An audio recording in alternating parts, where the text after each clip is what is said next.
EAMCET స్ట్రెస్సా? Testonic.ai ని try చేయండి. Free mock test, custom test, AI insights మరియు పర్ఫార్మెన్స్ ట్రాకింగ్ కూడా. Register now.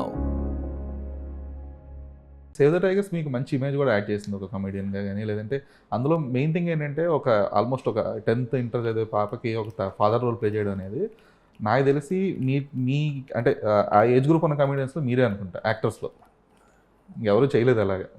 సో అంటే మీరు అంటే కొంచెం ఆ టెన్షన్ కానీ, లేదంటే అదే అనవసరంగా ఇప్పుడు చేస్తున్నాం, ఇప్పుడు ఏజ్ ఎక్కువ అయిపోతుందేమో అన్న ఏముండదా? The character brief was very clear bro. 19 yearsకి పెళ్ళైన గంట రవికి 30 ఏళ్ళు వచ్చేసరికల్లా 12 ఏళ్ల పాప ఉంటుంది, 11 ఏళ్ల పాప ఉంటుంది. She's a teenager. So you have a teenage daughter and a very small son who's like 2 years old. That was my character brief and I was convinced. వాళ్ళు ఉన్న ఏరియాలో వాళ్ళ ఇంట్లో ఉన్న కుటుంబ సందర్భానికి, ఆ సిచ్యువేషన్స్కి వాడికి 19 ఏళ్ళకే పెళ్లి చేసేసారు.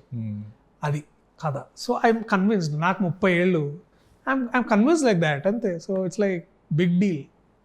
And how can I say no to some subject like that?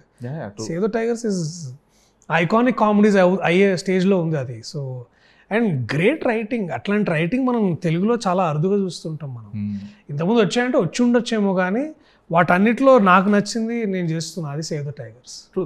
And one of the best popular Telugu series ever. నేను చెప్తలేను, హాట్స్టార్ వాళ్ళు చెప్తారు. ట్రూ అది. అండ్ దట్టు వల్గారిటీ లేకుండా, లేదంటే డబుల్ మీనింగ్ డైలాగ్స్ లేకుండా ఉన్నది. అంటే ఏదైనా ఉన్నా సరే డైరెక్ట్ ఆన్ ద ఇది ఉంటుంది. అండ్ నాకు ఎంతమంది చిన్నపిల్లల ఫ్యాన్స్ వచ్చారు దానివల్ల.